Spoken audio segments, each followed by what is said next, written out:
News, বাংলায় খবর, বাঙালির খবর। বাংলা ভোট ব্যাংক, সারা বাংলার মানুষ মমতা ব্যানার্জির অনুপ্রবেশ। আবার কারা অনুপ্রবেশ? তো বিএসএফ, অমিত শাহ বিএসএফরা করাচ্ছে কিনা আমি জানি না। বাংলায় যারা আমরা থাকি, আমরা সবাই বাঙালি, আমরা সবাই বাংলার মানুষ, আমরা সবাই মমতা বন্দ্যোপাধ্যায় আমাদের হৃদয়ে আছে।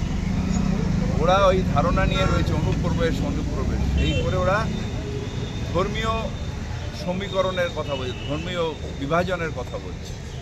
কিন্তু আমরা বলছি হিন্দু না ওরা মুসলমানের জিজ্ঞাসে কঞ্জন।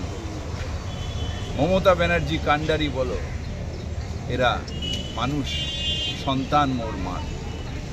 মমতা ব্যানার্জি বিশ্বাস করেন যে বাংলার সব মানুষ আমাদের মায়ের সন্তান। ওরা এসে এই ধর্মীয় বিভাজন করার চেষ্টা করে, 21-এও ফল পায়নি, 24-এও ফল পাবে। অমিত শাহ ভাবেন, বড় বড় কথা বলেন, দেখবেন ভারতবর্ষের মানুষ এবার অমিত শাহের শাস্তির ভোট দেবে। শাস্তি 2 নম্বরই করে বন্ডের মাধ্যমে ইডি রেড করিয়ে আমাদের ভুয়ো কোম্পানি খুলে সেইখান থেকে ব্ল্যাক টাকাকে হোয়াইট করে বন্ডে ঢোকানোটা শাস্তি দেবে। জিএসটি করে মানুষ জিনিসের দাম বাড়িয়ে দিয়ে শাস্তি দেবে। সে যেখানে সেখানে বিভাজন করিয়ে দাঙ্গা করানোর শাস্তি দেবে। ভারতের ঐক্যকে নষ্ট করার শাস্তি দেবে।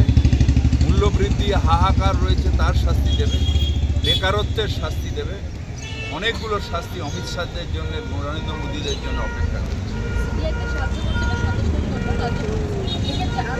এখন আর সিবিআই এর কোনো দেখতে পাই না, তার কারণ ওই জুজুর ভয় একবার হয়, দুবার হয়, 3বার হয়।